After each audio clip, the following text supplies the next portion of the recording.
Hi, everybody. Greg here. And before we begin, I just wanted to say we had a slight technical difficulty that definitely is not my fault or just my being lazy. That made my audio sound weird on the first segment of this show, but it gets better from there. So keep listening. And hey, keep watching them movies.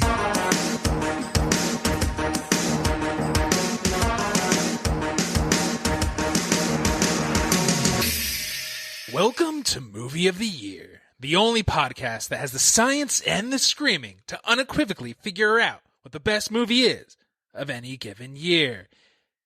A long 10 to 12 week battle, depending on how you've been counting, ends tonight. This is part one of the season finale of 2001 Movie of the Year. I'm your host, Mike Ravagno, and I'm very excited for what this episode will bring.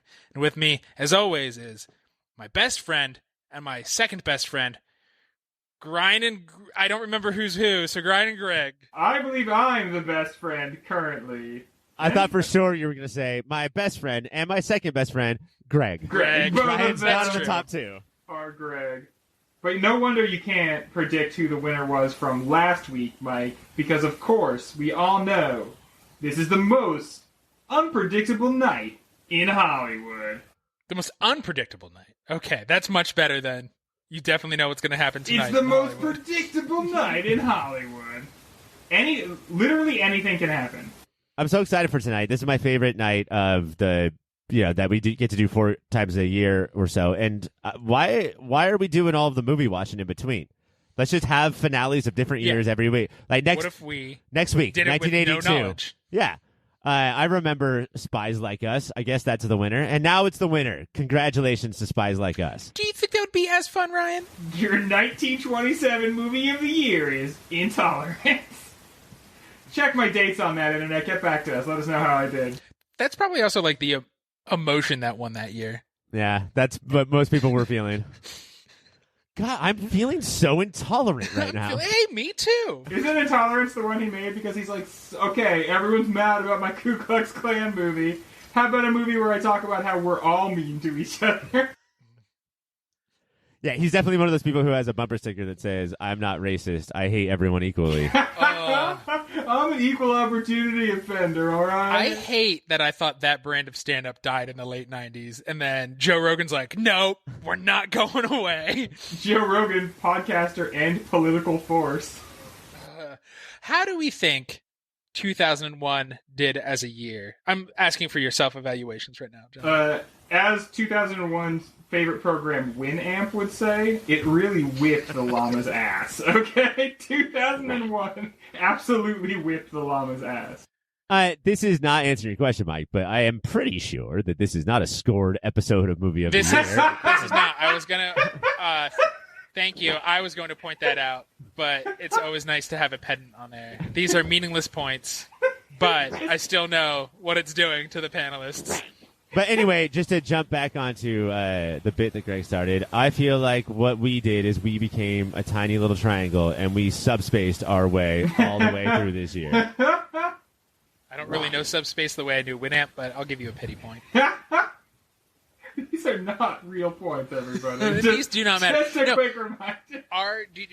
With it in the rear view, we're slowly leaving it behind on the side of the road. Do you feel like we did 2001's justice? Are there films that should have been in this bracket that we fucked up on? Yeah, I mean, AI is eligible for Moody's, but not to win, and that's something that me and Greg have an issue with, but not Mike. Right, it would not have won, so I think it's fine as the Patreon show. He only saw it once, and therefore is stupid. And Amelie's not here, but as an 8, I think it sort of was perfect as covering all the bases, and we had every type of movie. We had the surprise that we always like. We always like the nobody's heard of thing sort of weasel its way into the Elite 8. We had big, huge, blockbuster movies. We had the movies that we feel are overrated, so we should probably give them another shot. I thought these 8 were great together.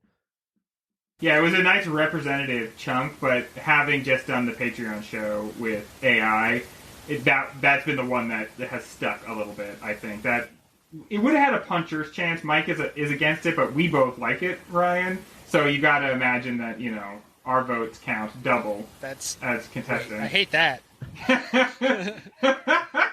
That's rigged. But yeah, I think that there are probably, what would you say, like 4 movies that are among the best we've ever seen on this show, and that's pretty good for 1 year. I would say a solid half. I think that the one thing that we didn't get, that we sometimes look for, and it's because we did 2001, not 2002. When we did 2001, we were like, oh, fuck, 9/11. And these all came out before or too soon after. I think it went... Too soon. When we do 2002, I think that it's all we're going to be able to talk about. But for right now, I think that for a lot of this stuff, it's just like the last gasp of happiness and the Clinton prosperity years. Yeah, and like movies can still just they can be good and sort of popcorny at the same time. Not all of our movies. I mean, we did a Michael Haneke movie this year, but what I do like this year versus 1999, our inaugural season, that year, every movie was about, I'm white and successful, and isn't that boring? Yeah. And at least now, people are like, what if we told interesting stories again? And I liked that it started to expand. Because, yeah, I guess we're at the point now where I'm white and male, and isn't that boring is boring, And now we got to get away from that a little bit. I'm white and have a sword, and I'm a secret prince. That's not boring. Ocean's 11. Thank you, Ricky Gervais. I don't know what that means. All right. Enough shenanigans. Are you guys ready? Do you feel we're not. Comfortable? I gotta. Do you guys want to know the numbers, or do you guys give us those numbers? I don't know what this means. I feel like the numbers. Know what this means. The numbers sort of like reveal too much when I tell you guys how many movies each movie was nominated for. Oh, like does that sort of pop the bubble? Nah. Pop. All right. That. Blah, blah. Nominated for 3 awards was Donnie Darko, Lord of the Rings, and Spirited Away. Part of that is very shocking to me. We hate that. We hate everything. I don't know. I don't know if they think they deserve more or less, but the crowd hates it. 4 awards is The Piano Teacher and The Royal Tenenbaums. Mike? Chutney. AI, yes. Artificial Intelligence, was nominated for 7 movies tonight. 7. Is that a what's that word? Record? It's a record for the movie AI. Wow, good for you, AI. It has never been nominated for more movies than right now. Coming in with 8, meaning that they're equal movies, is Itu Mama Tambien and Ocean's 11. And Mulholland Drive has 10 Moody nominations tonight. I don't think it gives it away. I think that... Silencio. I don't think we have 10 awards, so good for Mulholland Drive. Oh, no, I know. Well, with that knowledge, we are going to dive right into our first battle, Spirited Away versus the Royal Tenenbaums. Hey, guys, thank you so much for listening so far, and let me just tell you that everything ahead of this commercial is much better than what came before it. That's my guarantee. While I have you here, let me tell you about a website. It's called yourpopfilter.com, and it's everything you need that's related to Pop Filter. Everything Mike, everything Ryan, everything Greg, everything Cassie, everything is there at yourpopfilter.com. While you're there, go to yourpopfilter.com/Amazon. Make that your new Amazon bookmark and do your shopping from there. That way, we get a little piece of the action and Amazon doesn't. Make sure you're also listening to everything that Pop Filter has to offer, which includes the Superhero Show, a podcast that covers every single TV show that's based on a comic book or comic book property, and Movie of the Year, where we sit down and try and figure out what is the single greatest movie of any given year. That's Superhero Show, that's Movie of the Year, and that's yourpopfilter.com. Rate, subscribe, review, bye! Your number 1 seed of 2001, Spirited Away, is up against your number 9 seed of 2001, The Royal Tenenbaums. Both of those seed ratings surprise me. Explain. Yeah. In the rear view, I totally get why Spirited Away is number 1. But for a cartoon to be number 1, it's just more than Hey, shout out to Letterboxd, our grandpappy, for all of these rankings. I'm shocked because I would expect a lot of people to be like, a cartoon. But, okay, don't you think it also might have, what is it, weeb factor? I feel like Letterboxd... No. I don't know what weeb means. It's like an American person that really likes Japanese culture. I feel like the Letterboxd scores, I feel like all the anime is ranked very highly. And hey, guys, is this your first season of fucking Movie of the Year? Or have you guys done all of the seasons where literally every year whatever this Studio Ghibli did is in our bracket? Like No, it's not surprising that it's in the bracket, but number one seems high, and Royal Tenenbaum is not technically in the top 8 brackets. That's surprising. I agree. I can see that. I can see what you're saying with that. You know, if somebody had said Royal Tenenbaums is the number 1 seed and Spirited Away is the number 9 seed, would that be shocking? I mean, not in terms of quality of movie, but in terms of like popularity from the year, cultural footprint. I can see all that. I think that would be more shocking to me is if they were switched. Not everybody has taste, Ryan. And it's, okay, it's a curse. You're cursed. It makes my life fucking suck. Yeah, I know. Like, you're stupid. You should just like garbage like me. I think that I think there's a strong Wes Anderson backlash that like people don't like how much he's beloved. And then I feel like we're right in the middle of that, right? Like it's kind of this swell. It's kind of like has built up. We're like I feel like this is like kind of the peak of it. I didn't really like the fucking the Steve Zissou movie, and ever since that, his third movie, I've been like, yeah, he's not that great. And then every single time after that, he's released a movie, I've been like, what the fuck? What the fuck? Like, no, he's incredible. He's good at movies. Wonderful. He's good at movies. Stumble. I also didn't see the Darjeeling Limited. I love Darjeeling Limited. Yeah, you know, I feel like the jury's still out on that one, but I remember really liking it. I haven't seen it in a while, but there's like, you know, there's a Porsche 964 in it, and that's pretty cool. If you guys I owned it on DVD.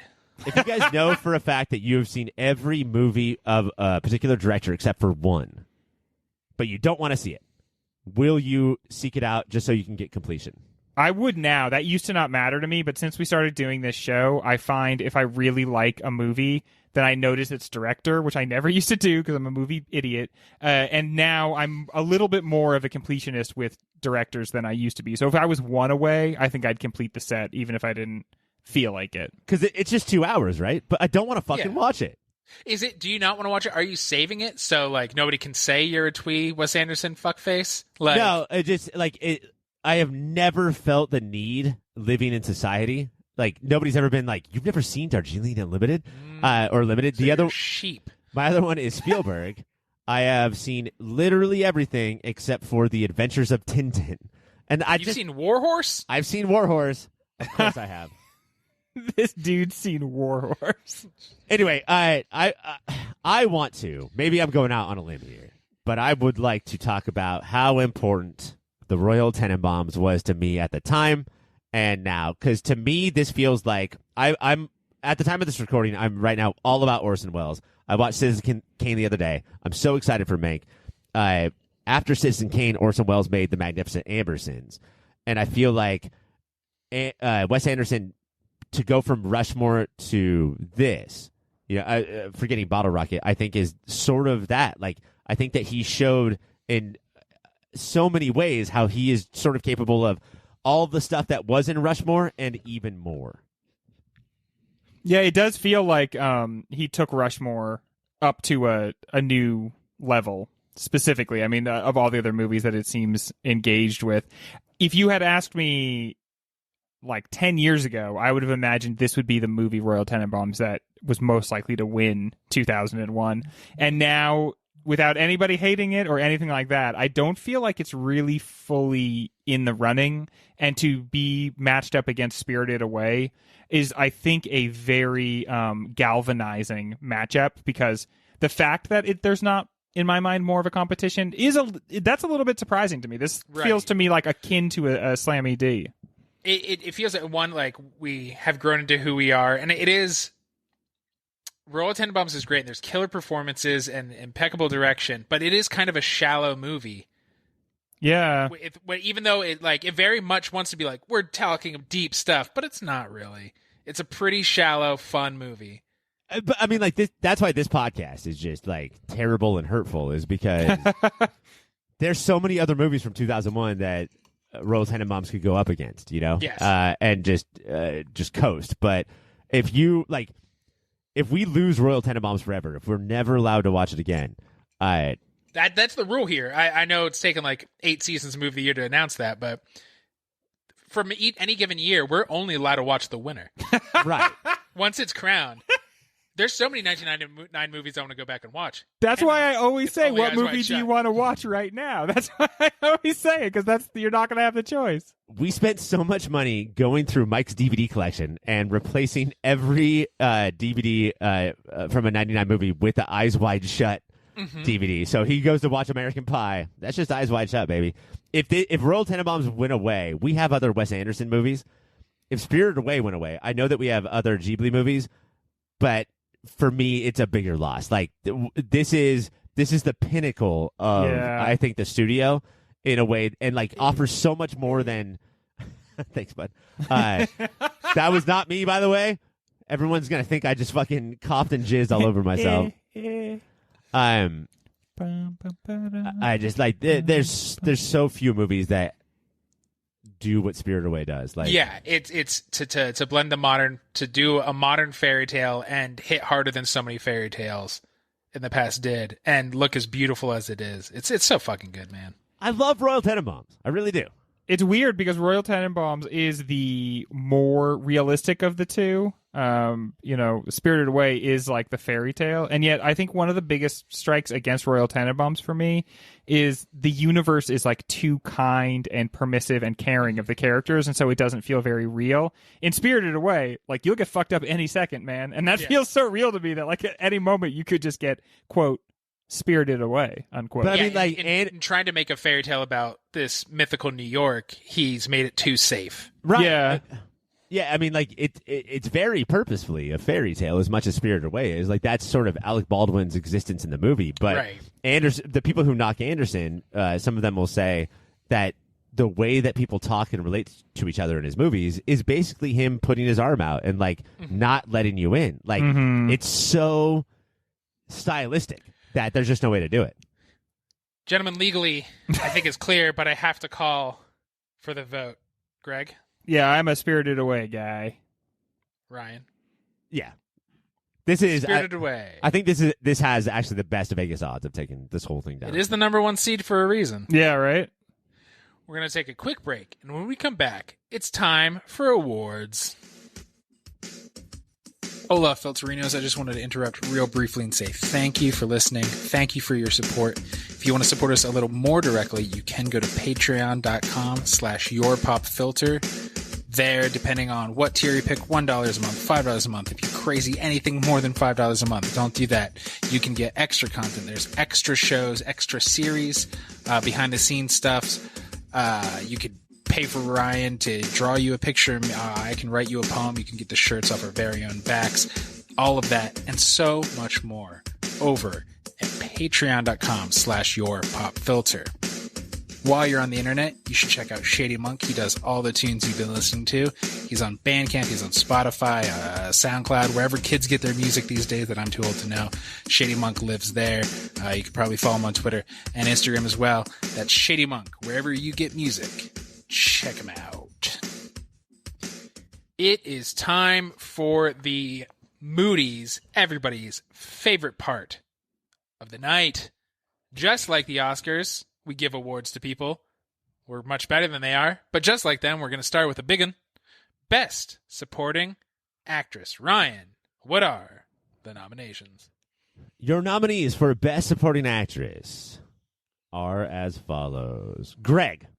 Yes, me? Wow, oh my God. I'm one of the gals, finally. We like you. We really like you. From the Toy Story 2 episode of Movie of the Year, it's Greg.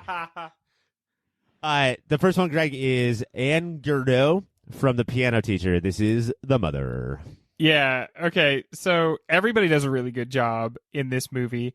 But the mom, in some ways, is like the most intriguing character because she is not always as obviously crazy as the main character, but is obviously a big part of the reason why the main character's crazy. And that's a lot to like play in just the few scenes that she's actually in the movie. I guess luckily one of them is like an actual like fist fight. but she keeps vacillating in between like pathetic and threatening and like domineering and dominated, and it's quite a performance. I do think that typically this character is someone that you're supposed to hate and want off screen. You know, like it's almost like that sitcom mother-in-law of like, oh God, she's so awful all the time. But I at no point through this entire movie was like, she's 100% at fault. You know, like the movie doesn't do that. Well, yeah, but I think it shows like she's so deviously and regularly and mundanely evil. Yeah, because she was 100% at fault at some point, but then the piano teacher had enough agency to stop buying into it, and instead she kept buying into it. But the mom, I think there's something so dangerous of being unhinged, but knowing how to act in everyday society, and she does that in a way that her daughter does not know how to do. And so that's that normie charm that can really fuck somebody up, and this actress does it so well. And she has the most messed up line in the movie of a lot of messed up lines, which she says, "Never let your students get better than you." Yes, yeah, which is the opposite of what the previous generation says, but it's definitely how the previous generation feels. Like they do not want you to ever be more successful. Your next nominee, Mike, if that is your name, is Angelica Houston from the already gotten rid of Royal Tenenbaums. I mean, she's in the Loser movie, so we don't need to talk about her. Yeah, we might as well just continue to do the movie as dirty as possible. She does so well. I think she's, even though everybody, when they talk about her, does nothing but fawn, I feel like she's one of the too oft forgotten and underrated actresses. She should be in More Things Always, and brings the most humanity out of most of these characters. But then, also, like, it's so easy to say it's only Royal, but the more you think about it, how much she fucks these kids up. Mm-hmm. And she injects that, and it's because she has that humanity that you don't see, that she is also a pretty awful parent, and she walks that line very well. Yeah, it's funny that the two picks back to back, because you're less exposed to how the ways in which she is literally a bad parent, but obviously parenting is kind of a results oriented business. So like you look at the kids and clearly business is booming. She pushed them way too hard. She made them try to be something they weren't, and she gave them an image of like what they had to be to earn her love. And all that is beneath the surface of Angelica Houston's otherwise totally angelic performance. She's so great. This was the movie that really cemented for me that like I just am in love with her. You know, like I watched Addams Family Values like in the same couple week period that we did Royal Tenenbaums. Yeah, same here. I was like, how could I have forgotten my first celebrity crush? I love her so much. See, for me, it was Royal Tenenbaums, and then in the same week, I watched Captain EO, like I do every week. And she's the villain who is created beautiful by the power of Michael Jackson music. And yeah, she's just the pinnacle of beauty, I would say. Yeah, her bone structure is amazing. Mike, what about this one? Mike, Mary McDonnell from Donnie Darko. I can't marry her. I'm already married, Ryan. That would be illegal. Not with that Is attitude. That the mother? Again, are we doing more moms? Greg, Mary McDonnell from Donnie Darko. Moms. And this is the mom, right? The president from Battlestar Galactica? She retired from presidency and raises a crazy kid. You know, this is one of those performances where she doesn't have a lot of time and she doesn't have a lot of space, and that's what makes her performance all the more interesting. Of all the people at the end of Donnie Darko's like sacrifice that they all seem to be aware of and haunted by, the most enduring image of the movie is Jenna Malone and her like waving to each other. What up, bro? And like the weird little smile she has, like, and you can see the relief and sadness. And, like, I don't know what to do here, so I'm still going to do normal neighborly things and wave. But she carries that energy basically throughout the entire performance. Both the parents are really good in this. I agree. I think that they're both good, but the dad is just like borderline sitcom dad, just like a fucking shutty idiot. He straight up is sitcom dad. I remember the mom just being this like vicious, like the first time I saw it, Mary McDonnell being this like vicious, drunk, evil person. And there's so much more nuance than that. That's because when you saw it, you were really related to Donnie. Right. And then you've grown up. And now I'm Frank, baby. But when you know that, like when you kind of conceptualize in the movie that they're all trapped by the experience, he's not the only one that's stuck in it. Like some of that behavior, it gets more excused. There's a scene where she's like, our child just called me a bitch. And the dad's like, well, yeah, just that's what happens. And then ladies wants to move on with his life, but it really fucks her up. Like she tries to do this whole, you can't take me down, like nothing can affect me thing, but that's not actually how it works. Greg. Yes. Your next nominee is, of course, Frances O'Connor. She's a mom-ish from AI Artificial Intelligence. Yeah, talking about moms that you're maybe too into. We addressed in the Patreon episode the weird sort of energy that exists between Mommy and David. And I'm getting hot right now. Don't call her Mommy. It's doing things to me. He does throughout the entire movie, and it's so weird because part of what's effective about his performance is the way in which he manages to make things creepy, not in a very overt way, but just like there's just something about the way he calls her Mommy throughout the movie that's just like so unsettling. The crowd is into it. I think it is hard to have the type of performance she has to give where it's like it takes her a while to open up to this thing, and then she loves it like a mother does, and then she drops it in the woods and fucking books it, and then comes back as a dream. Like, but because is that more evidence of love, right? Like, I love you so much I have to let you go. Yeah, that's the throwing the rocks at the dog or at the Henry and the Hendersons. Encino Man. Harry. It's called Harry fucking Harry and you. the Hendersons. You're on a movie podcast. Please don't say Harry and the Encino Man. I watched the one that was like by Asylum.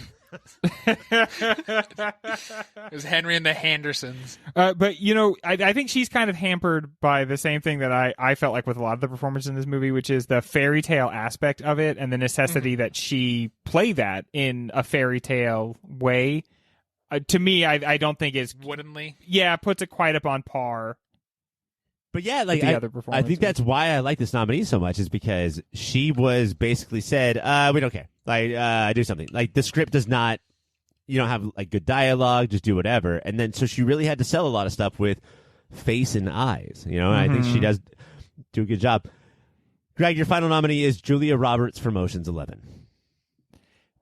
In a movie with a lot of performances, a lot of exciting performances, hers is the most grounded, and I think that makes the movie way more interesting because she could have just been an empty character, but instead the movie sort of wants her to be, right? Like, no, this is for she's boys. Just too goddamn good. She's like literally referred to as the stakes several times. And she, even with that in the script, Julia Roberts is like, I think this person would be a person.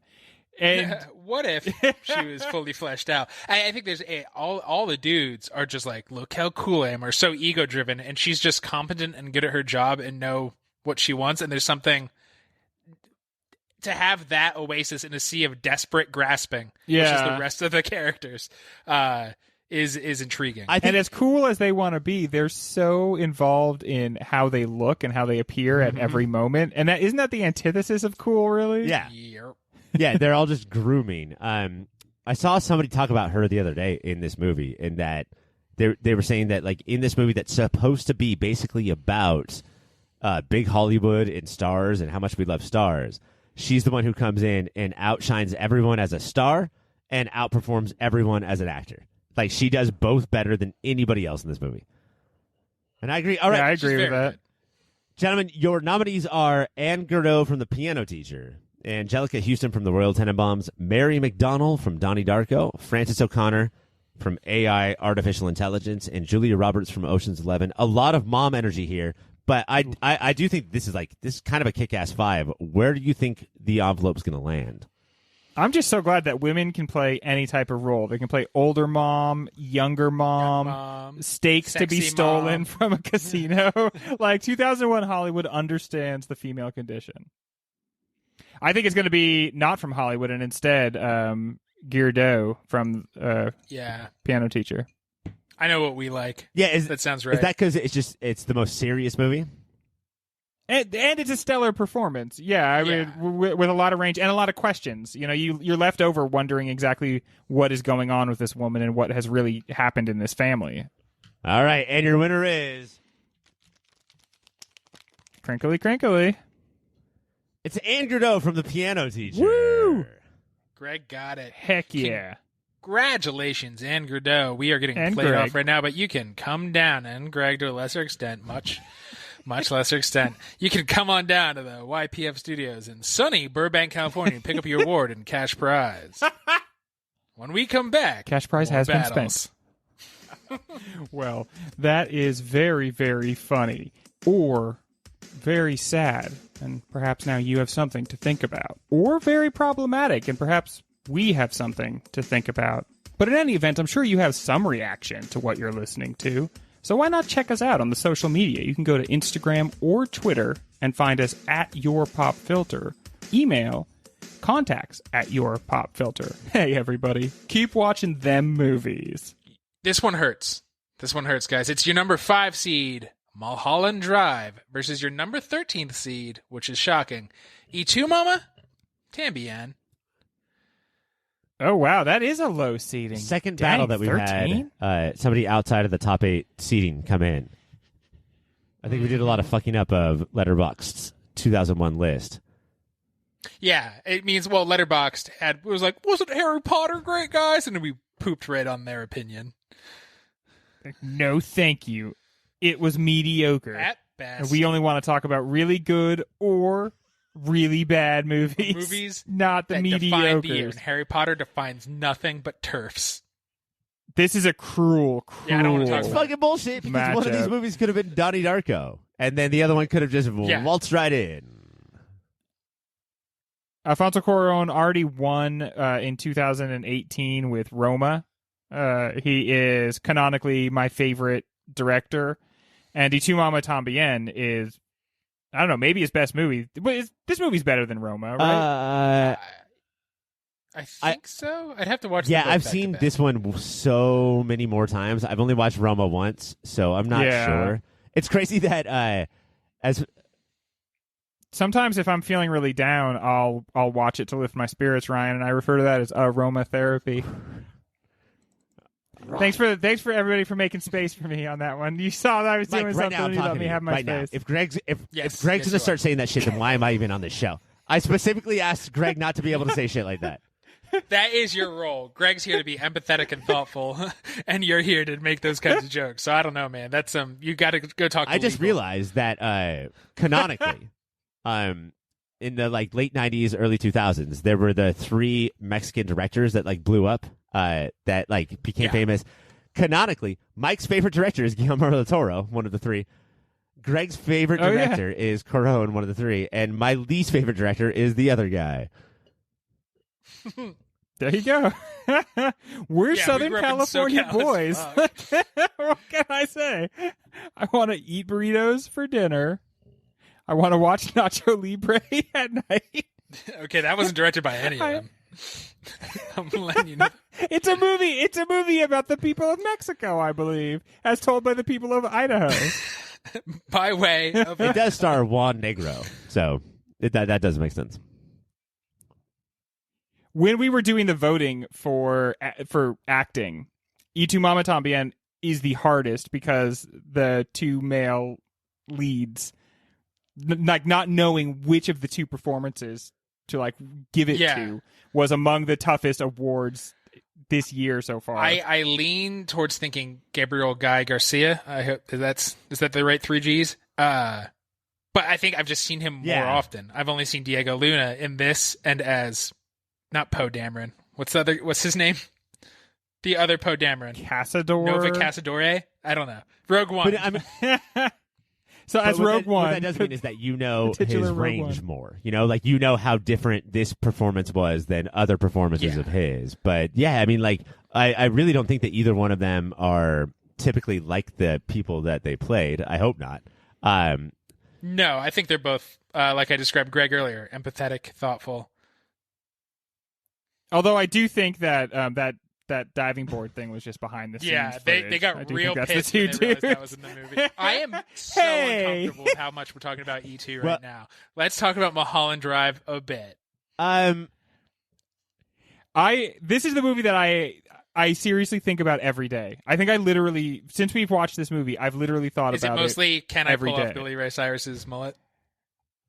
Honestly, one big thing was we talked about the scene where Naomi Watts had to masturbate crying and how that that was upsetting to her. You know, oddly, I've been thinking about that. I don't think the movie can lose that scene. I think that scene kind of is what is a microcosm of the entire movie. She's just there alone, crying and masturbating at the same time. Isn't that the entire thing? Like the whole movie is also her own kind of masturbatory fantasy. That's also she's so upset. Yeah, but the fact that he picked masturbating instead of burning yourself with cigarettes or something else that maybe could have worked is because it's a classic close magician. You know, I'm going to throw this thing at you. And you're only going to focus on this. And while you're doing that, because we don't see a lot of women masturbating in movies. While you're focusing on that, right? Not nearly enough. Not enough, I think. Good job, gentlemen. Ew. I'm going to be doing 6 other things, and I'm going to be manipulating 6 other emotions behind your initial one, which is hello, Naomi Watts. And I think if it was cigarette burning, we would roll our eyes more. Right.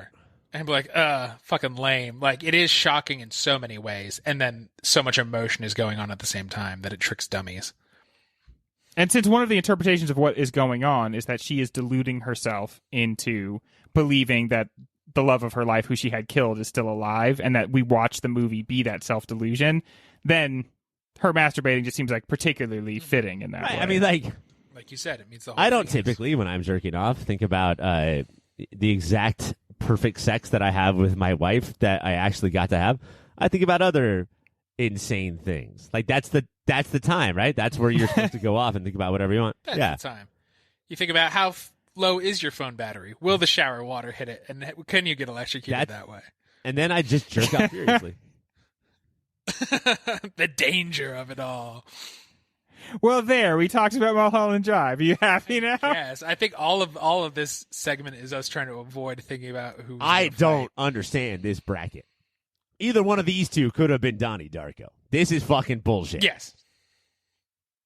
Yeah, the way they lined up is hard. I do have to say, I think Mulholland Drive is in contention for me for my favorite movie.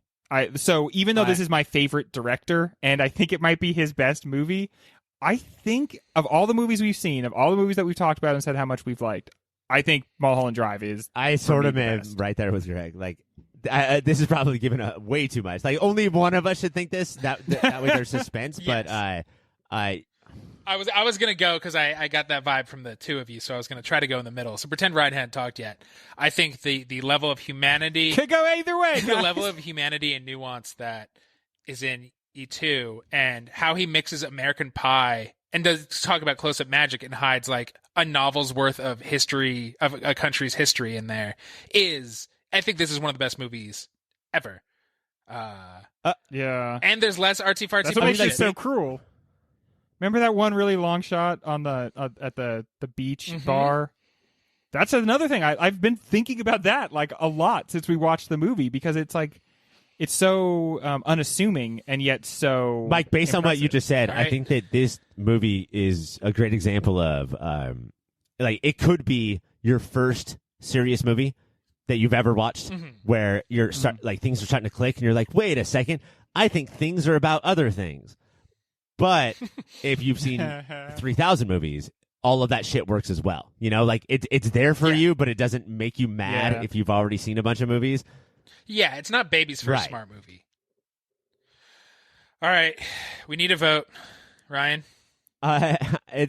This is stupid. It's Mulholland Drive, but this is the movie that I've seen the most out of the 8. This is the movie that I love watching every era that I go through, rewatching and seeing how I think about it differently. It's a perfect movie, but I have to go with Mulholland Drive.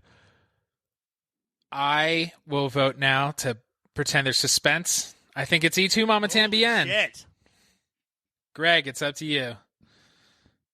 Yeah, it's not like a slam dunk in any way or anything like that. It's the reason we choose to do brackets is so that we'll have weird matchups like this. If we didn't want to have stuff like this happen, we wouldn't do it this way.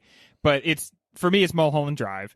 Again, it's nothing against Y Mama Tambien. Y Mama Tambien might be like the second or third best movie we've ever done for this show, but definitely the best one is probably Mulholland Drive. So, it's like this could have been Donnie Darko, could have been any of the other ones, but eventually They would come head to head. Yeah. this was going to have to face down. These movies were going to face off at some point, and it was always going to go this way. And also, do you know who else would pick Mulholland Drive? It's Cuarón. Like, he is not upset about what's going on right now. He's just... Well, that's ego, man, and he doesn't have one. He's so Yeah. good, and that's why I'm going to vote 3 times, and he's going to move on. We're going to take a quick break, and when we come back, more awards. Your next award, Best Supporting Actor. Ryan? Mike, does it surprise you? That's how I think of you Oh, you... on these. Okay, well, I feel like that you're the best supporting actor to me in your own life, No, but... I'm the director. Greg's the lead. You're the best I'm the supporting leading actor. lady. Mike, would it surprise you that only one person was nominated for Best Supporting Actor for Ocean's 11, and that person is Elliot Gould? For who I am, that makes fucking perfect sense. I'm a Gould gal, and I want to watch so much more with him in it all the times. And I do think he carves out in ways that they can all kind of fold into each other. I think you're getting the performances you expect out of every other dude in the movie, and he's the only one that's honestly punching above his weight. Yeah. Like, everyone else is giving you what you would expect, and you have high expectations of George Clooney and Brad Pitt and Matt Damon, but they don't really, they're not like stretching. It's not, even to be charming, they're not working overtime or anything like that. He is, though. He's putting in a real performance and punching above his weight. I feel like he's doing a parody of that type of person, like Hollywood producers, but also I get this feeling that he's also doing a parody of himself. I think there's a little bit of Elliot Gould in that character. In his later career, it feels like often he's doing that. And as a kid, I didn't know that, because as a kid, I think I was introduced to him as Ross and Monica's dad. Mr. Geller, but with this and that, he is just playing all of the Gouldness of MASH, and then, not The Big Sleep. Is it The Big Sleep? His detective movie? Like, the Altman one is, it's Marlowe, but The Long Goodbye. Yeah. The Long Goodbye. The blank blank. I would have loved to see Carl Reiner get nominated, and... Yeah. Based on our rewatch, I sort of thought that Andy Garcia was going to get nominated. Really? I sort of think that he did way more in that movie than I ever noticed before. But you know what I think was counting against him there? The character is so unctuous and awful that I think, honestly, he's too good at his job. Yeah, you overdo it. and that whole thing that, like, I'm very rich and so I dress well, but what I'm going to do is also fold in like Japanese. You're not getting nominated if you do that shit. Get the fuck out of here, Mike. Your next nominee is Jude Law from AI Artificial Intelligence. Yeah, one of the best parts of this movie. Heck yeah. And one of the biggest reminders, like, how great Jude Law can be. Like we talked about on the Patreon show. So giving away some stuff for free right now. Hey, wait, hang on. You owe us $1. How he mixed just enough roboticness, like just enough of the twitches and things to make you remember, but not too much. Just a little cartoon. Not like that one little girl from Small Wonder, who was just very clearly a robot the entire time. She would lift the couch above her head with one arm to vacuum under it. That's clearly a robot. Neighbors, shit. you have you don't have any questions about what's going on right there. That's insane. How much she bench, bro? That's my question. 8 couches. One also to remember about Jude Law, so beautiful. Mm-hmm. Unearthly, though, perfectly unearthly in this movie, so like almost too beautiful. Which is, because he's a robot. Part of his performance. Speaking of that shit, Greg, not that you're so beautiful, but the nominee is, it's Ian McKellen from Lord of the Rings. I think the first time that movie title has been brought up tonight. Oh, yeah, It seriously. is. We watched that this year, guys. We did. It was the first one of the season, I believe, and we were like, yeah, movie, definitely. But he's probably the best part of it, right? Most of this movie remains intact in terms of it's still as enjoyable now as it was back in the day. It's silly, but it owns itself. And at the core of all of it, I think, is his performance and how lovingly he treats one of, fantasy's most important characters. Both Ian... Oh, I thought you were going to say Frodo. Like how the character of The way he treats Frodo, he picks him up like a little baby and holds holds him, and that's nice. Both Ian and Gandalf seem like they're having a blast, and that is definitely part of what you're missing from, let's say, Sir Alec Guinness in Star Wars. You know, like Who's angry just the whole like, time what he's the there. fuck did I do? I don't want to be in this stupid fucking movie. It's also, I think, arguably that movie does ask for range from quite a few of its actors. Not your Pippi, Your or, Longstockings, Merryweather, Pippin. but Ian is the only one who rises to that ask. He's like, "Oh, you want range? I'll show you that range," and doesn't break you out. Where I'm like, "Oh, Elijah Wood hasn't really learned how to act yet. That's interesting." That's so cute. Yeah, he was definitely. I like this movie a lot more than I thought I would when we rewatched it, but he was definitely the guiding light. Greg, your next nominee is from The Piano Teacher. It's Benoit Magamel, who maybe we could make an argument for lead actor, but he's here in supporting as the young blonde kid who steps into a world. His performance is good because you never know what's real with him, Or performative, or yeah. So you never know the character himself, like how much malice he has.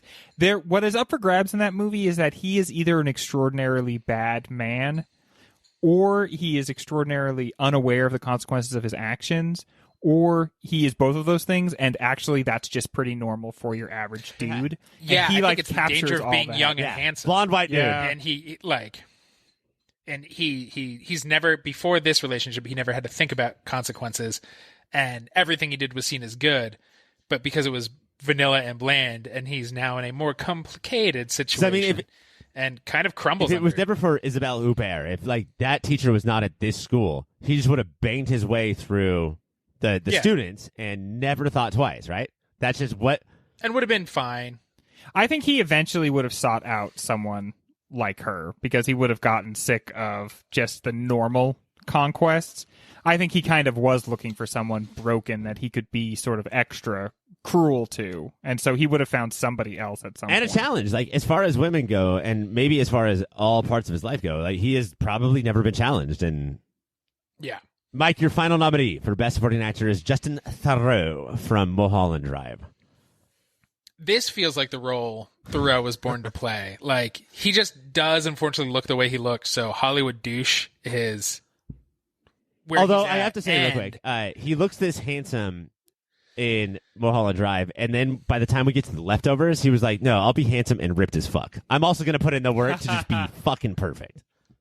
And it helps that in the leftovers, he is like modern like timeless handsome. Where here he is so goddamn early 2000s. Like, there's no way. When it came out, people probably weren't like, "Oh, look at his glasses, he's a douchebag." But now, in hindsight, watching it, he's only ever going to be a dick. But he's more pathetic than controlling, and that makes him intriguing to watch. Yeah, he is like a weird instrument of forces that he'll never quite understand. And so watching him go through that and sometimes have confidence, sometimes feel like he's on top of the world, but often he's just absolutely getting just kicked in the shins by the world. And watching him go through that in a way that is almost apart from the rest of the story of the movie. Like, this is almost like the B plot of the movie. It's a weird performance, and it's kind of hard actually to rate it against other performances because it is just sort of an absurd role. Yeah, we need to breathe in between like the psychosexual hardcore drama of the rest of the movie. So let's just watch this goofy guy go about, like, just watch his life get joyously ripped away from him. I think that the FYC moment is, and we probably talked about this on our episode, but the FYC moment is where he's called out and he has to talk to the cowboy or yes, whoever dude, that guy is, and the cowboy. The cowboy is like, you need to do this and say this, and Thoreau starts the scene of like, all right, whatever you say, like, cool, you're a weirdo and that's fine. And then, like, throughout the course of the scene, starts to realize, like, you know what? I'm actually fucking in trouble. And maybe my constant glibness is going to get me fucking killed. Maybe I should stop. Because, like, who is this guy? Like, who are you really talking to right now? This cowboy might be something He mystical. dresses like a moron, but the way he talks is scary. Yeah. Gentlemen, your nominees are Elliot Gould from Ocean's 11, Jude Law from AI Artificial Intelligence, Ian McKellen from Lord of the Rings. It's not Benoit, right? Is it Benoit? It's Benoit, Like the yeah. balls? Yeah, like the balls. It's a French-Canadian name, I think. Benoit Magabel from The Piano Teacher and Justin Theroux from Mulholland Drive. Where do we think this is going to land? I guess I think it's going to be Piano Teacher. That movie just has like great performances written all over it. Like they all contribute to each other, and I think they're all going to like boost from the synergy.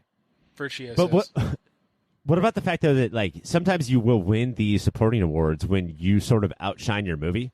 You know, like I think Ian McKellen was so much better than everything else in the movie that what if it's the gap that and if Lord of the Rings is going to take anything, isn't this going to this is going to be it? We don't have visual effects. So. Or best ring lord. Your nominee or your winner is also best visual effects would go to AI. That's true. It's Jude Law from AI Artificial Intelligence. Oh, good for you, Mr. Law. I have this feeling deep in my heart, and part of it is because he made 50 movies in 3 years, that Jude Law might have a lot of movies on his shelf by the time we're all done with this show. I think that the three of us are sort of into his shit. Yeah. We're followers of the law. We're not lawbreakers. There is just something so charming but also kind of scary about his performances. Yeah. Jude, please come on down to Sunny Burbank, California, pick up your award and your lifetime supply of caramel popcorn. We're going to take a quick break, and when we come back, more battles. Your next battle is the Hollywood Heavy Hitters, big old popcorn flicks. Your number 2 seed, Fellowship of the Ring, versus your number 10 seed, Ocean's 11. What the this bracket fucking sucks, dude. This bracket fucked us. Franchise starters. I don't give a shit. Put Royal Tenenbaums back. Yeah, could you imagine Royal Tenenbaums could be in, E2 Mama Tambien could be in. To me, you guys don't think there's a clear winner in this one? Honestly, like I don't know. To me, this is a battle of a blockbuster that I've seen a billion times and know by heart and love versus something that I always shied away from and talked a little bit of shit on. But when we watched Lord of the Rings for the podcast, I had a really good time. I don't know, but this is not a slam dunk to me. This is definitely not a slam dunk for me. This is like one of the most important movies for me ever, which is Lord of the Rings.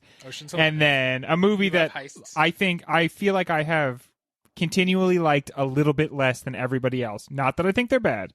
I think they're good and I really enjoy them. But I've just always gotten the feeling that I like each of them just a little bit less than almost everybody else.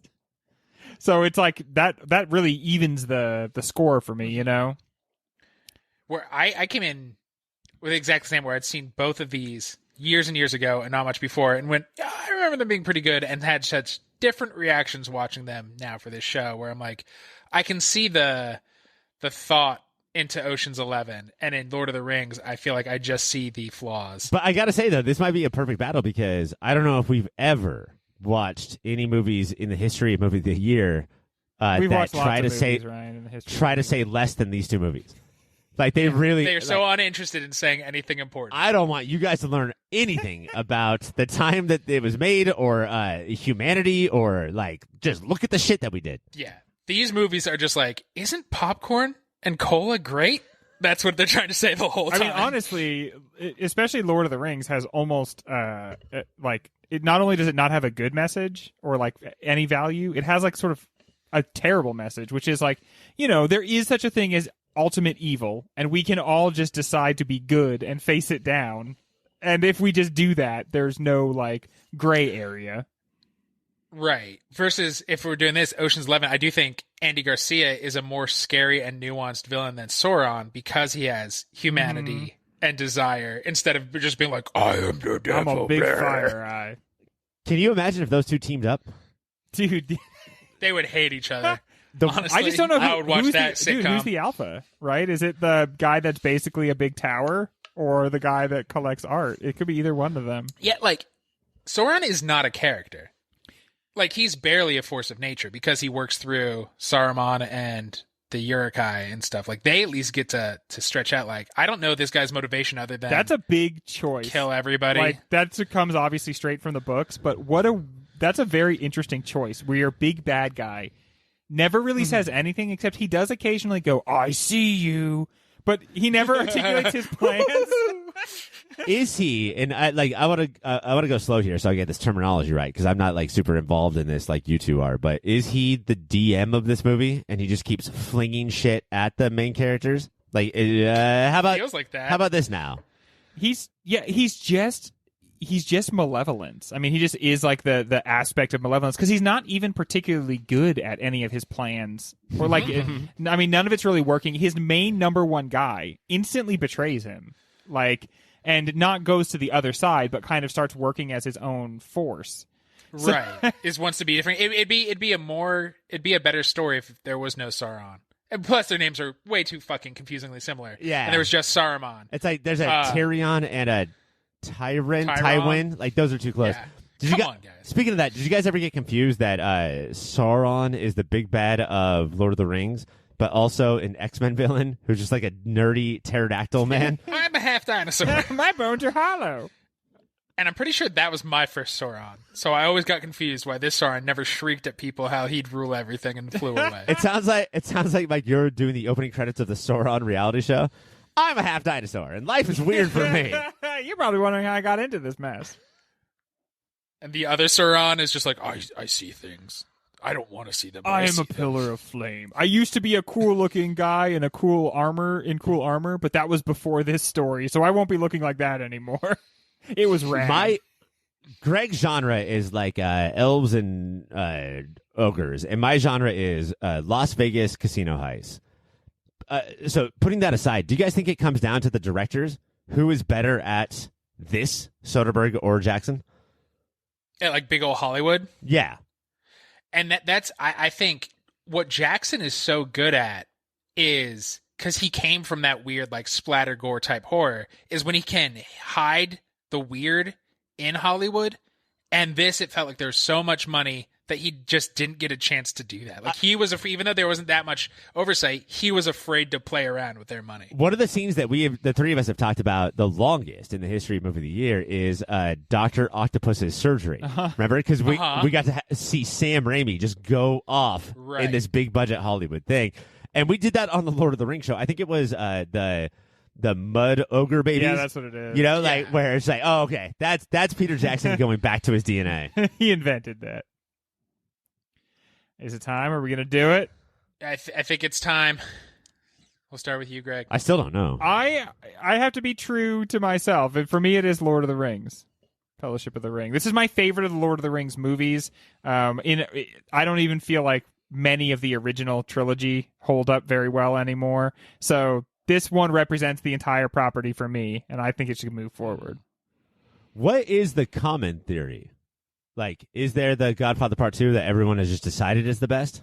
I think everybody thinks that I don't know, actually. I guess I think that everybody thinks the second one is the best. The second one has some of the best battles and then also kind of ends neatly.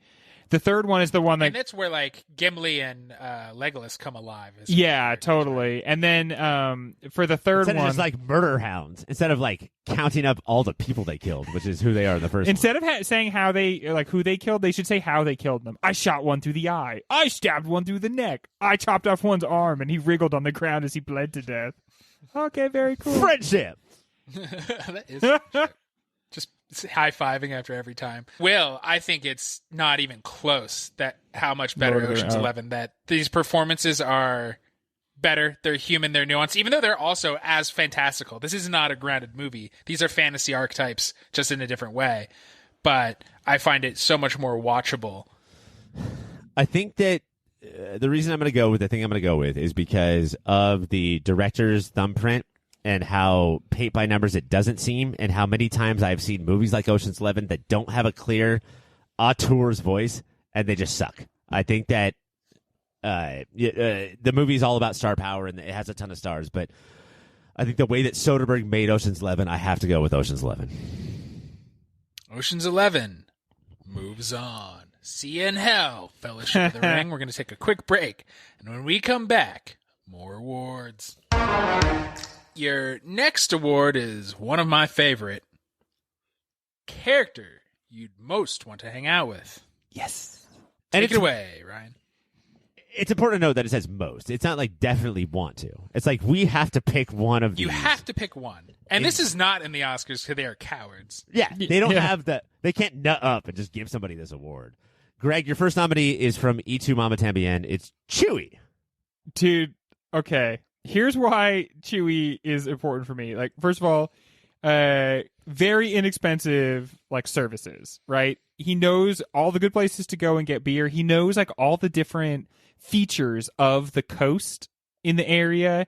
He knows like where to go, and also he'll like take you in his boat, and then Chewie lets you decide how much do you want Chewie to be a part of the experience. Yes, like if you're not going to talk to Chewie, Chewie's not going to talk to you. But if you start talking to Chewie, Chewie's in. He's going to bring his family, and you're going to start hanging out with Chewie and his friends. And that's just like he'll give you beds, laugh when he finds out you had a threesome. That's He's just always a real cool with everything dude. Yeah, that's always what you want in that situation. Is there a weird sort of class element to it? Maybe, but still, Chewie, good guy.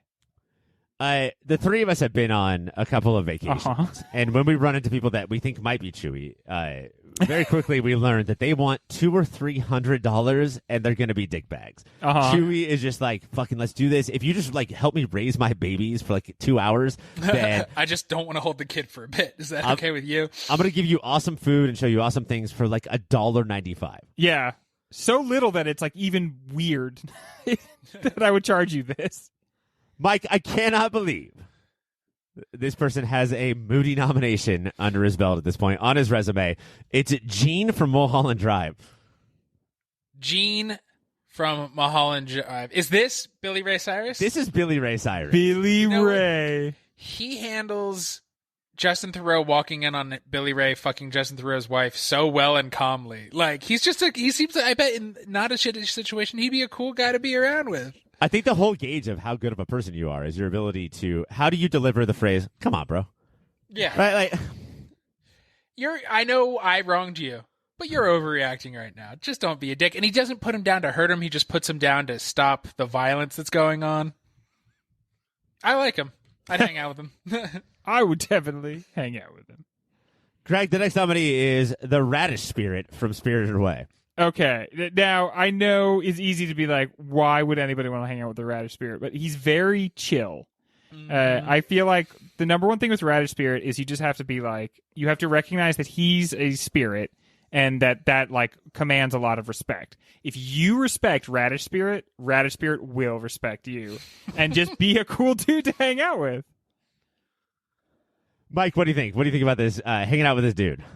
I mean, yeah, he's just like, he's a cool-looking, big, quiet guy. I love it. He's kind just of going to add scary, an energy, fill the room. Kind of scary, but like, yeah, so nobody's going to fuck with you hanging out with Radish Spirit. But he's only going to be pleasant to be around.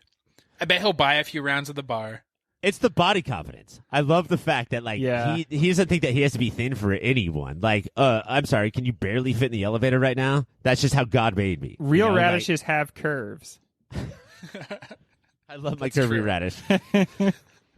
Mike, your next nominee, he was not nominated for Best Supporting Actor, but here he is. It's Saul Bloom. And keep in mind that this is the three of us and this nominee hanging out. What is it hanging out like with me, you, Greg, and Carl Reiner from Ocean's 11? I mean, I'm guessing we're at the horse track, and we are, of course, peppering him with questions, and he's getting so frustrated that we don't understand how betting on horses works. But so we're betting on the best looking horse, right? We are rolling. The three of us have hung out with old men before, and it's always them telling us what big pussies we are, and we're just giggling the whole time. Every time I hang out with an old man, it's always like training for when I'm going to be an old man next week. So it's always like you're taking notes and everything. All right, I got to be grumpy about this. Got to hitch my pants up this high. I think it'd be a blast. This hangout is hard for me because I think, for some reason, I think that Carl Reiner will come out, and I want to fucking bit with Carl Reiner. I think that would be super fun. Yeah, it's when people are like, oh, great, we're going to hang out with Andy Kaufman, and they had to deal with Tony Clifton. You will be let down, because at no point will Carl Reiner come out. It's just Saul. Although he might do the thing where he pretends to have a heart attack just to get away. That's a fun bit.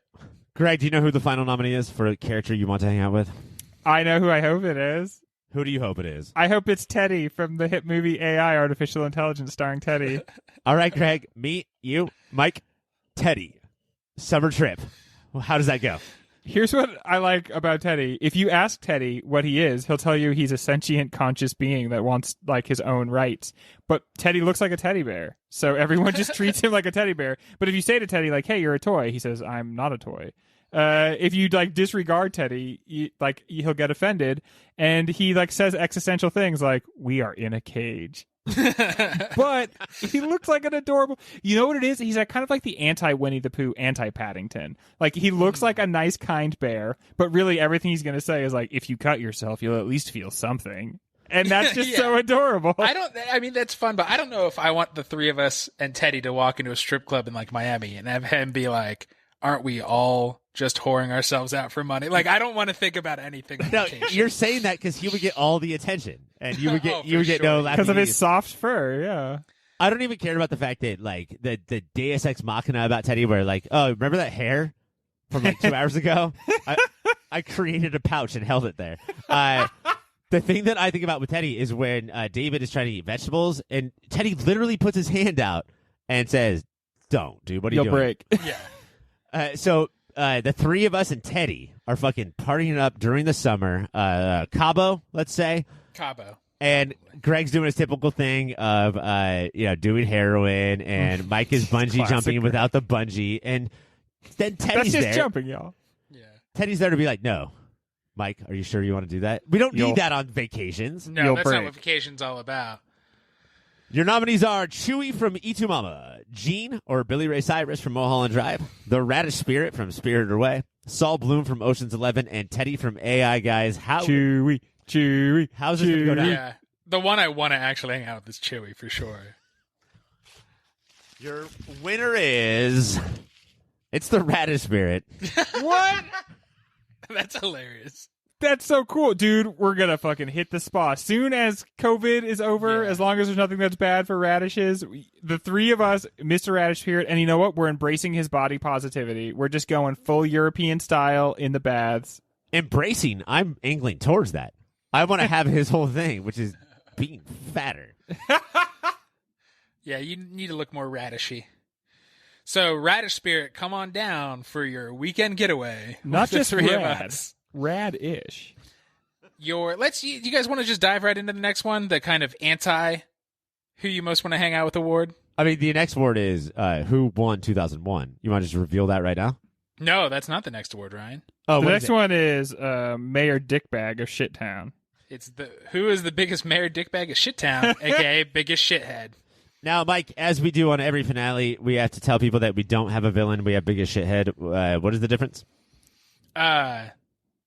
Biggest shithead could be just a rando. It's not like the best antagonist. It's somebody truly loathsome to be around. Okay, Sauron is the villain. The villain, but Saruman is obviously the biggest Is a dickhead. huge shithead. Yeah. Absolutely not. He's not even the winner of biggest shithead. No, Yeah. there's a bigger shithead in that movie. Yeah, That movie There's has a tie. a couple of them. Your first nominee for biggest shithead. Just like, what the fuck? Oh, the example that I always like to use is that Alan Rickman is the villain of Die Hard, Pop Filter Hall of Famer, and fucking Cokehead Bureau is the biggest shithead of Die Hard. that is the perfect example. Yeah. Your first nominee is Chihiro's parents from Spirited Away. Not villains, just shitheads. Just shitheads. Yeah, the whole like, hey, we just found this food in an abandoned theme park, and now we're gonna eat it until That's a we're weird literal move. pigs. Yeah, That's a weird move, guys. Also, your daughter's scared to go in this broken tunnel that is obviously haunted, and you're like, it's fine. You can stay here if you want, is what they say to her. I'll just drive 80 kilometers per hour down this embankment. Come with us through this tunnel. We'll protect you. It'll be fine. Stop being scared. Oh my God, bowls of sausage. Blah, blah, blah, blah. I could go for some bowls of sausage right now, actually. Mike, your next nominee is Kitty Farmer from Donnie Darko. Oh man, this is the proto Karen. Yeah. Oh, Before they were geez. Karens, they were Kitty. question your devotion to Sparkle Motion. Yeah, she's always going to question your devotion to Sparkle Motion. She's going to. If Will Smith did a end of the movie end credits rap for Donnie Darko, that's the one of the lines, right? Yes, definitely.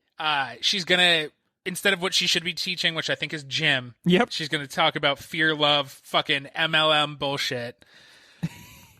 She's the worst. Fear-love dichotomy. I worry that you're straying to the side of fear. And Just this so actress judging who- everybody else's business. This actress who is very talented, I do think got this Karen stamp put on her. Like everything that she's in, she's just that person. She not only is she Dwight's babysitter, but I think she's responsible for like she complains the most on the speed bus, and then gets blown up first. I love when someone has to die in a movie and they only have like 3 minutes to prove that it's not that big a deal that they're dead. Like, Yeah. yes, it is sad, but not like as sad as it would be if they hadn't been so annoying. Greg, your next nominee is Martin. Martin from All right, AI, very cool. Artificial Intelligence. Oh, that one. No, Yeah. bad. But, I think he's very important for the movie because he stands for how awful they really have become. The parents are kind of vapid, but they try to act mostly okay to David. Mm-hmm. It's this kid, Martin, that is a sign that, like, not only have people, they don't have respect for robots, they're actively, constantly antagonizing Right. robots. And we see that through him. And this kid does a pretty good performance because I want to fight him. And I'm not talking about the version of him that's now an adult. That's not who I want to throw down with. I want to throw down with this guy as a kid. And if And someone he could still be frozen, so we could hit him easier. I want to fight Coma Martin. Yeah, I'm not. Well, I at least want the kid that's wearing the leg braces. I don't want a full-fledged kid with all that energy and a healthy body. Is this the hardest we've ever gone off on a movie character who spent a lot of the movie in a coma? Yeah, This has to be the probably. record, right? Yeah, 'cause Probably. normally they make those characters good, and this guy's a piece of shit. Here's the thing, though. Besides, like, his overall tone of voice, at one point he says, "Hey, robot, break this toy." That's just what kids do. At the pool party, he's like trying to get his friends off him, saying like, "Hey, stop Yeah. treating David like that." Like, he's not just all bad all the time. No, but He is a fucking shithead, Ryan. I'm allowed to treat him like shit. You're not allowed to treat him like shit. Yeah, and that whole break this toy thing was very clearly trying to get him in trouble. And he basically Yeah. said, go attack mommy with a knife. And we don't stab mommy. If the toy thing seems childish, it seems like that's what kids do. If David had broke the toy, then that would have been it. But he didn't do it, and then Martin jumped up immediately to go put scissors next to my mommy's face and cut her hair. Yeah. Your next nominees, guys, and like, oh god, I'm pulling for this so bad. It's fucking Merry and Pippin from Lord of the Rings. Fuck these two, Mike. Yeah, these are the ones we said there's somebody shittier than Saruman. They only ruin everything. They're useless. They are They so sound bad. the alarm. Over the course of the 3 movies, too, they never stop being like this. Oh, good. I just recently saw The Magnificent Seven, and in The Magnificent Seven, there's that one not really samurai who's a big shithead. His sword is like 10 times the size of anyone else's sword, and you can just tell he's Okay, all so- sword. Greg, you watched the prequel to the Western movie, Yeah, Seven Samurai. the Seven Samurai. And from the very first time you see this guy, you're like, oh, he's going to get somebody killed. And you watch it happen. That's the same thing as Merry and Pippin. Yeah. I don't know if they ever actually get anybody killed, but they never stop just knocking over buckets down wells. Later they find bucket scene. Later they find a crystal ball, and they're like, nobody look at the crystal ball. It's evil. And one of them is like, I got to look at that fucking crystal I'm ball. gonna look at the crystal ball. And there's not even like that's definitely a fantasy trope. Like that halflings have that, but at least they're normally like lovable or arc a little. And because they are only annoying and selfish and do not arc, they're so especially. And you see in Frodo and Sam, it's like so you could be chill. It's not like in your race to just be dipshits. Right. There's hobbits over there that are being awesome. I don't know whether to blame the writer of the novel. I don't know if this was in the novel or the screenwriter or the director or the actors, but it reminds me of a lot of Disney movies where, you know, like Ariel does have Flounder and Sebastian. It's like they're supposed to be that, but Right. instead there's never any good part. They only do stuff to make the story get worse, like to raise the stakes and nothing else. And it's the whole Gilligan's Island. They would kill Gilligan. Yes. With this like hardcore like group of grizzled fighters, they would get rid of these two so quickly. There's no reason for them to be on this adventure. But counterpoint to that is they are generally, these two characters I think are loved by people, and I think it's supposed to be that they're like the fire of civilization that gets carried along, that they're not outwardly super useful at the moment, but that like by not dispensing with them, that's what makes this fellowship a fellowship and not just a band of butchers. Like they will carry along these guys who do little more than just like kind of delight the party. Okay, then I would have not had a fellowship. I would have had a band of butchers. Like Yeah, a band of that's butchers what we probably should would have have been way chosen. more successful when you're trying to save all of society. Yeah, ultimately, I think that you will find that the plan of the Fellowship of the Ring actually worked out, okay? That's why we're here today and not fucking living in Orkton or something like that, okay? Well, for Greg, I'm going to move Merry and Pippin to away from Best Shithead into people you want to hang out with because you clearly love them. Greg, your final nominee is Topher Grace from Ocean's 11. as Topher Grace. This movie knew that it was probably going a little hard with these actors, probably putting too fine a point on it. And then it saw that line and it went right over it. And then it just went as fast as it could over the line in the other direction. And these actors are so dumb. He loves it and he's game. Like, Topher's like, fucking, of course actors are stupid. Let's do this. And I love that they didn't try to make them reasonably stupid. They made them, like, as stupid as the gangsters on The Sopranos are stupid. Like, so dumb that you wonder how they all managed to make it to that poker game. Like, yeah, how are they still alive? Yeah. So you're breathing on your own. That's interesting. And he does a good job. It's definitely a part of my deep, crazy Topher Grace respect. I really love that he did this, and I really love that he was in that. What's that 80s movie where it takes place in the 80s? Oh, it's the name of a song. Take Me Home Tonight? Take Me Home Tonight, yes.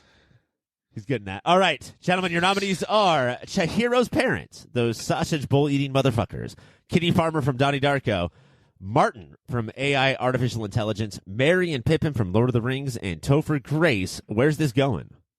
It's got to be the Karen, right? Yeah, I think just feel like Kitty. Karens hate are having Karens. a moment. Yeah. I think that if anybody resembles that one lady from Parks and Rec that's always up Leslie Knope's butt, then you're going to win this award, right? Mm-hmm. Well, let's put that to the test. Oh, okay. All open. It's Martin from AI Artificial Intelligence. Oh, man, we hate shitty little kids. He basically tried to get his brother killed. Everything that's wrong with the world, everything that needs to be fixed in the world is instantiated in this little kid who has really, like, had one bad thing happen to him, obviously, which is that he's sick, but has used it as an excuse to become, honestly, a shithead. A monster. The world would be a better place if he had died from his sickness. Could you imagine the three of us hanging out with that kid? It would not go well. No, it would not. Martin, you know what? Don't come pick up your award. We'll mail it to you. Stay far, far away. The reason why he won the award, though, is because he is the most. This is like the most representative. Like, this is how humans actually. Mike, I'm getting an email right now from the board. Uh-oh. It says AI is based on AI winning 2 awards tonight: Biggest Shithead and Best Supporting Actor. It is now officially eligible to take down Movie of 2001. Guys, I think AI is going to do it tonight. I hate when the board just changes the rules halfway through, even though this has never happened. It is Via over my email. goddamn cold robot body. Via email. No, sir. We're going to take a quick break and then get to your last battle of round 1. Your final battle of this episode is now. And if you're paying attention, you know what the films are. It is your number 3 seed, Donald Darko, versus your number 27 seed, The Piano Teacher. Is that that's the lowest seed we've ever had, right? Or highest, I guess is more accurate. Damn. Contact, right? What was Contact? Like 22. So this isn't even a near thing. I mean, it jumped over that. And dang. I don't remember Contact moving on to the from the Elite 8 to the Final 4. No. And this is a windmill, LeBron James style slam dunk, where afterwards the refs stop the game and then go and see if the backboard is like slightly askew. Like, has there ever been a slammier D? Here's the thing, I want to see Letterboxd. the image of Isabelle Hubert with the ball soaring over Jake Gyllenhaal's head and Frank's heads. Here's what we can promise Letterboxd is that if you're going to move a movie like Donnie Darko to the 3rd seed of the bracket, then we feel obligated to do it, to rewatch it, to like really dig into it. We owe you that. But at a certain point, you just have to say, man, I know that you love movies that feel like that, like Zach Braff directed Harvey, but get it the fuck out. Man, we said a lot of mean things about Donnie Darko throughout this season, but I think you just win that award, You Ryan. just etherized that movie in one sentence. It's never going to get up again. There's not much more to say. I mean, Donnie Darko, was good for its own time. There were some interesting performances. It had an aesthetic, I think, or it has an aesthetic. It's got like probably 3 really grade A music videos in there, but it doesn't. Ultimately, it feels like a pretty empty experience after you start peeling past the very surface, level. And I love digging into it in a sort of Harry Potter sort of way of like, this doesn't reach me, but I love figuring out why it reaches other people. That's what we talked about a lot on the show of like, what is this movie doing that's hitting people? But It just feels so much like Baby's first good movie. Yeah, I was going to say earlier tonight we said, that E2 Mama is not that. Donnie Darko is fully that. Yeah, even as a big, dumb, stupid idiot in 2001, I did initially get excited about this movie, but then seriously, it was like thinking about it later, where most movies are really earning their money is like after you've seen them and you're like in the shower the next day. Right. A good movie then is like you're sitting there and you're noshing on it and you're like, wait a minute, that was a really good movie. Donnie Darko, you're like, wait a minute. That fucking sucks. Wait, is that dumb as hell? None of that made any sense, and honestly, if someone tried to explain it to me, I'd get angry with them. The thing that I expected, though, the thing that's crazy about Don Darko, as he's been called in a lot of emails from Greg recently, the thing that I didn't expect from Don, I expected to be like, it's stupid just like I knew. What I didn't expect is for the first hour to be so spectacular, so funny and engaging and endearing, and then for the last hour, just repeatedly jam its own foot into its own mouth and butthole the entire time. And that's hurtful for your foot. Yeah, it shouldn't be both in your mouth and your butthole like that. It's like a plane that's really good at everything except for landing. You know, you get it up in the air and it's doing tricks and everything and it's really flying well, and then right when it's time to land it, it just absolutely comes apart. Like, oh shit, I skipped that day in school. Oh, I just made sure that it could fly. Can you imagine working for an airline when Greg calls to like book a trip and he's okay, so how many tricks does this plane do? Oh, 0? Then no, I will not be purchasing a ticket. I mean, maybe we'll give you an extra Sprite. Is that what you're talking about, sir? It is now. When can I get this extra Sprite? Mike, can we talk for 1 second about the other one? How, do we have passion TTT? as a threesome? Like in life? You'd have to ask our wives. Are we stoked that we watched this movie, about this movie? Hell yeah. This is the movie I've thought about probably most often throughout this season. Really? And maybe because it's the most surprising, knew nothing about it. And having seen Funny Games, I was like, I get Haneke. And this is so different and I think hits harder and weirder than Funny Games does. Yeah, I think this movie is crazy. It also reminds you of the inherent power that a filmmaker has and, how much power is at their discretion, whether to wield or not. And he wields an awful lot of it. And I think that was made this experience a little awe-inducing. Is I don't think I understood film in quite the way that I do now, just from watching one of his movies, because it felt like he could do or make anything happen, and that sort of power is scary almost as a member of the audience. There was things that you see in this movie that I really didn't want to see, and yet I still agreed to go along and watch it all, and that's an interesting experience in retrospect. And plus, since seeing Elle a few years back, anything with Isabelle Huppert, she's an all-time. Here for it. It sort of makes me want to start a rule for future Moody seasons, and we would call it the come and see rule of for every bracket we do, there's got to be some movie where I'm frothing at the mouth because I haven't seen it yet, and you guys are like, I've never heard of it, I don't give a shit, and then let's just include one fucking thing. Oh yeah, definitely. That's been the best parts of doing the show, has been being exposed to movies like this. Even though this movie and Come and See is the perfect example, it was fucking awful. Hard watch. Yeah, I mean, it's a great movie, but the experience of watching it is miserable, literally miserable. So we don't need to vote. The piano teacher moves on. Yes, sir.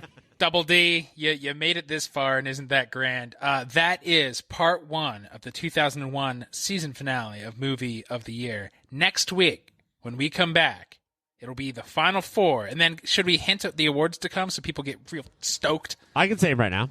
Say them. We have Best Sex and Best Violence. Yeah, hell yeah. America.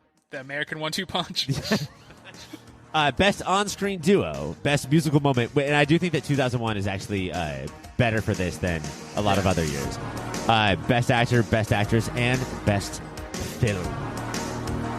Oh, we're doing that this year. Yeah, we're going to pick one. That's the show. Have a good week, and until then, keep watching those